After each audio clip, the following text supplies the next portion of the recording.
Okay. So hi, everyone. My name is Caroline, and as Tori mentioned, I have a background in climate and environmental science, and I work as a Nordic events coordinator.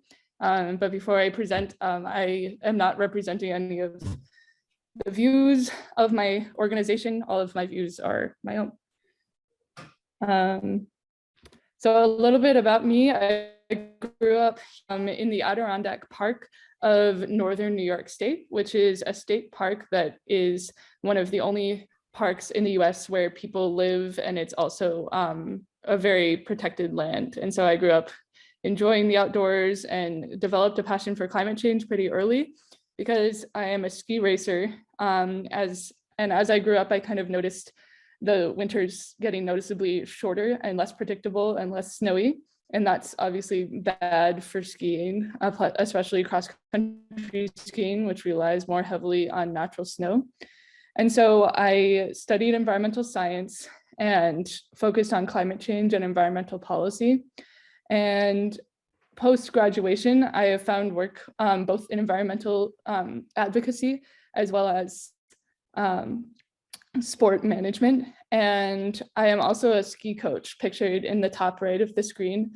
I coach a local high school, and so I interface directly with winter sports on a day-to-day basis, and also work on environmental issues. So my objective today is to explore how climate change impacts winter sports, what the future of that will hold, and kind of what there is to be done about it, and also what kind of innovations will allow winter sport to continue, and kind of the implications of those. So first, I'll touch on the changes to winter, which I'm sure attending a sustainability conference, probably most of you are familiar with. But I'll touch on that anyway as they pertain specifically to winter, because winter is perhaps, as climate change is progressing currently, the way the season that we notice changes in the most. So winter season lengths are predicted to decline in ski areas across the world, in some locations by more than 50% by 2050, and by up to 80% by 2090, given our current greenhouse gas emissions scenario. Pictured here are the Alps, and half the glacial ice in the Alps has already melted. A study published 2 years ago predicted that there would be 70% less snow in the mountains of the Alps by the end of this century. And the ski industry there is a $30 billion industry. And so that carries great implications. To kind of increase relevancy to Iceland specifically, here's a photo of a similar phenomenon of glacial retreat in Iceland, which is obviously one of the most visible and tangible consequences of climate change. And so both the lack of snow and the reduction of quantity of snow, as well as the melting of permafrost and glaciers, are kind of one of the first signs that climate scientists noticed that major changes were happening.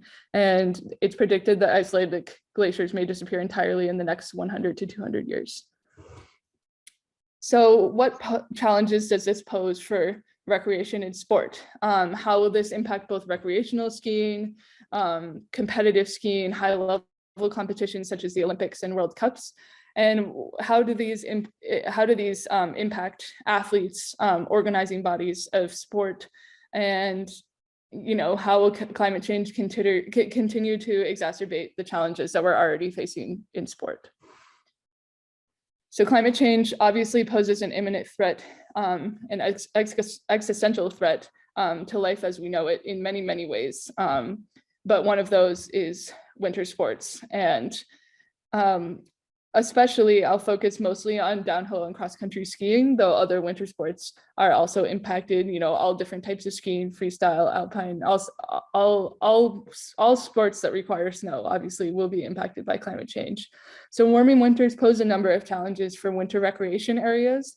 Shorter seasons means they are open for less time, which obviously has economic implications, not only for the resorts themselves, but also for the communities they support. So I live in a small community that's supported largely by tourism in the wintertime for skiing and to observe Olympic sites and experience winter in Lake Placid, which has hosted the Olympics before. And you know, that the lack of snow makes all of those experiences either impossible or less enjoyable. And so we're already seeing economic impacts across the world to ski resorts. Warmer overall temperatures make the maintenance of trail conditions more challenging, which I'll touch on a little bit more later. But as you can see in this picture, you know, unpredictable weather patterns make these sports less enjoyable. So even if you have this snow, obviously it's not nearly as enjoyable or beautiful to be able to ski when you're right next to grass, and you can visibly see the impacts that warming temperatures are having on your ideal, you know, picturesque skiing conditions. And this isn't limited just to global warming. It's also limited to unpredictable weather patterns, or it also includes unpredictable weather patterns, drought, and fire, especially here in the US, in the western part of the country. Some areas are seeing climate impacts such as increased drought and fire. And these threaten the landscapes, they threaten people's homes in these communities, and they also threaten, as you can see in this picture, ski areas. This picture was from last year, a particularly bad drought and fire season at in Lake Tahoe in California. And in the New York Times, the senior vice president of Aspen Ski Company said that I always thought climate change was going to take the industry out for sure, but due to warming, shorter seasons, and spring meltdown, I now believe the way we're going down is through fire. So climate change is creating these impacts that no one even thought possible, and people who are in the industry are already seeing them. It's here and it's now, and it's very scary, especially when it's so drastic. Though we don't typically see fire here in Lake Placid, I have seen the direct impact of warming winters. At the end of March, which would historically be a very reliable time for snow, usually we have snow through, you know, mid-April, we hosted 2 concurrent events in ski jumping and biathlon. The photo above depicts a biathlete competing who is from a local college here in the Adirondacks, and she's skiing on almost entirely man-made snow. There was a little bit of natural snow mixed in, but we would not have had these competitions had we not had a brand new snowmaking system that was built in anticipation of having unpredictable winters like we do now. And you can see behind her, the biathlon range is completely bare. So that's what the rest of, you know, the region looked like at the time that these competitions were held. And this is kind of the new reality of competitive winter sports. Even the highest level of competition can't escape the impacts of climate change. This is also evidenced on an international stage at the Beijing Olympics, where every competition that was held at the games at least partially relied on man-made snow. It's estimated that about 10% of the snow in the games was natural snow, and the rest of it was all man-made. And so you saw scenes such as the one pictured where, you know, it doesn't look like a winter scene. It's not beautiful and picturesque, you know, snowy trees. It's everything they could do to get enough snow to host the competitions and have them be on you know, a nice snowpack to make a safe and fair competition. And this is just becoming more and more uncertain. The future of the Winter Olympics as a whole is uncertain, as many of the former hosts of the games are no longer viable hosts due to climate change. And the above image is from a study conducted at the University of Waterloo. Winter Olympic destinations are evaluated in this figure for their reliability in the face of climate change, given both a low emissions and a high emissions scenario. And by the 2050s, the orange is semi-reliable areas, and the red depicts completely unreliable destinations. So these places, some of whom, such as Lake Placid, have hosted the Winter Olympics multiple times and won't be able to anymore, given even low emission scenarios.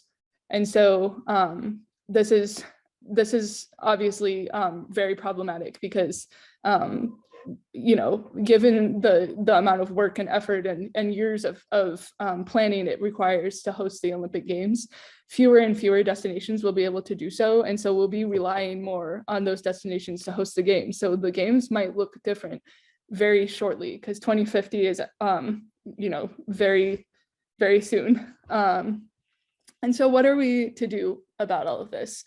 There's kind of two schools of thought. There's adaptation and there's mitigation.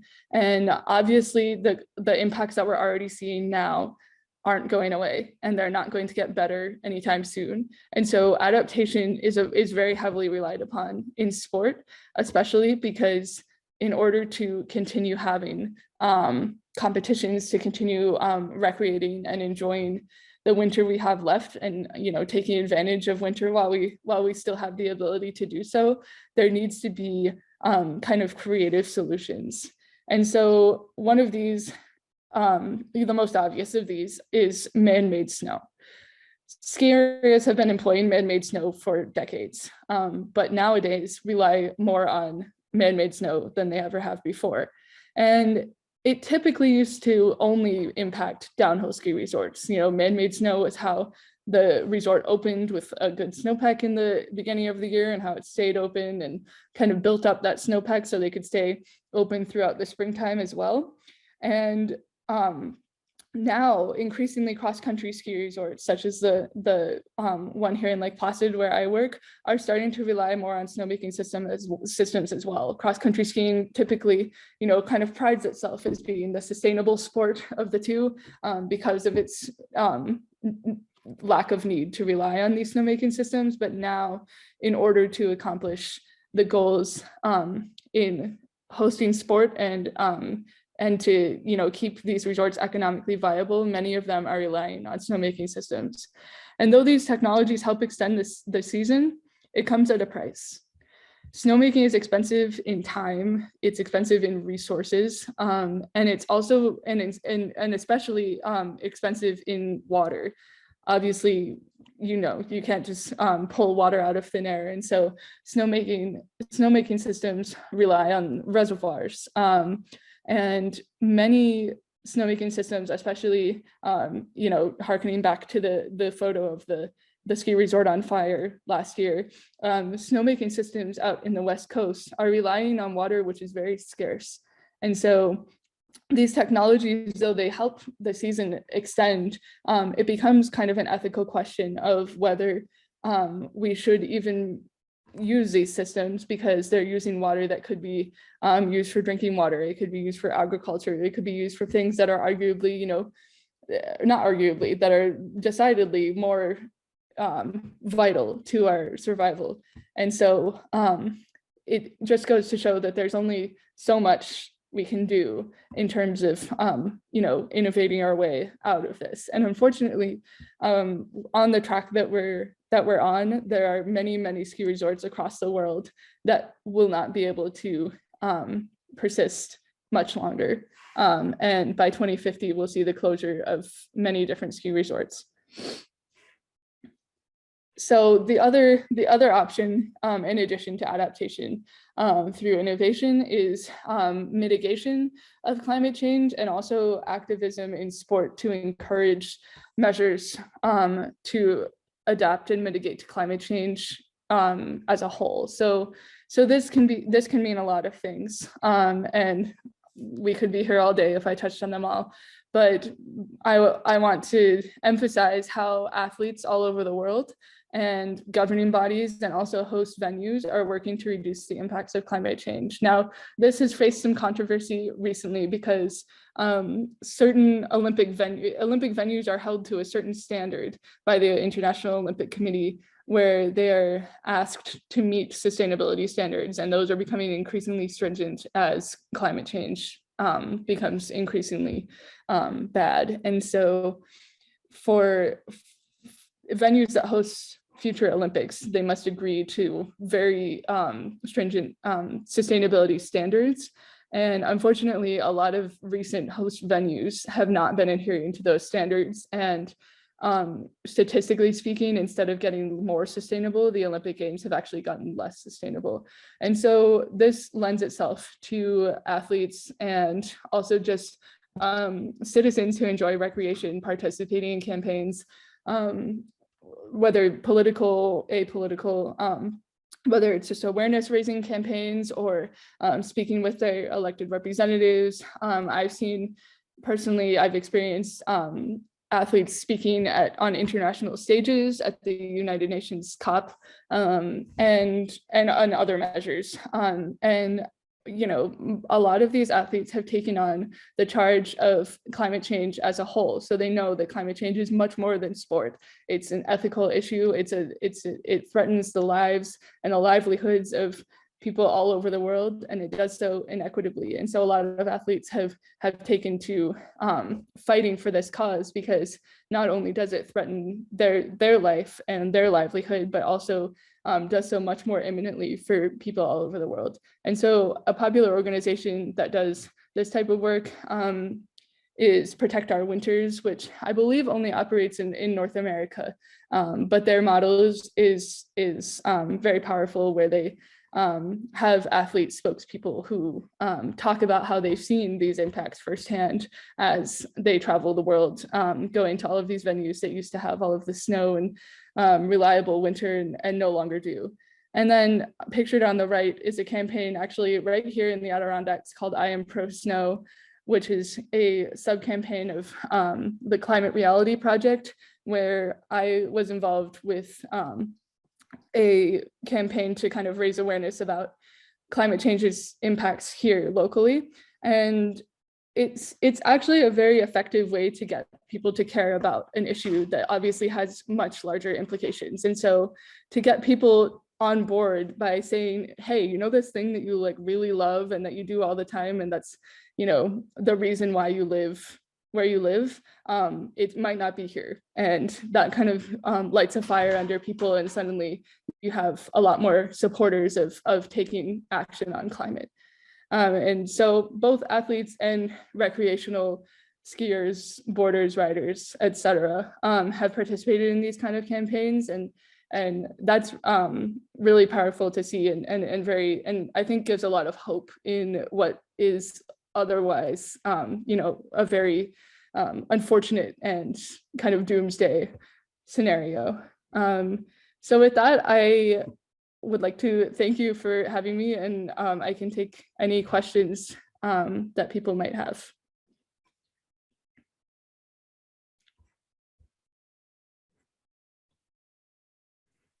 Thank you so much, Carolyn. We are a bit behind schedule, but we have time for one short question. Yes. Yeah. One short question. It's yours. Thank you for the very interesting presentation. I was just wondering whether there have been any studies considering the environmental impact of making snow. Maybe the microphone. We cannot hear Giorgio. Yeah, maybe the microphone is turned off. I think you have to get it out. I'm sorry. We have a very. It's on. Okay. And Hello. no, I think it's not. Maybe it's turned off. I think I sort of heard it though. Did you ask about the environmental impact of making snow? Out, if you like. Yeah. Yes. What is the environmental impact of making snow? I was, looking at those beautiful. Yeah. So of slopes with man-made snow, and I thought, gosh, how much energy is used in making snow? Yeah, electricity, water. Yeah, I don't have exact figures on that. However, I know that there has been a lot of ski resorts, both in the US and across the world, that have employed renewable energy so that their operations, at least in terms of energy intensity to make snow, are carbon neutral. And so I know I can speak to the ski resort here in the Adirondacks is carbon neutral. And part of that comes from renewable energy used to make snow, but also they buy carbon offsets. So obviously that's not an ideal situation, and I would have to look more into it to get specific figures, but the reality is that it is very energy intensive, and that's kind of the unfortunate positive feedback loop of adapting to climate change in winter sport, is that the energy intensity and also the water intensity is high and will just be getting higher as the snow gets worse. So yeah, that's something to think about, like how can we best offset the impact of these practices as climate change progresses and as we continue to want to participate in winter sport and not lose the sports altogether.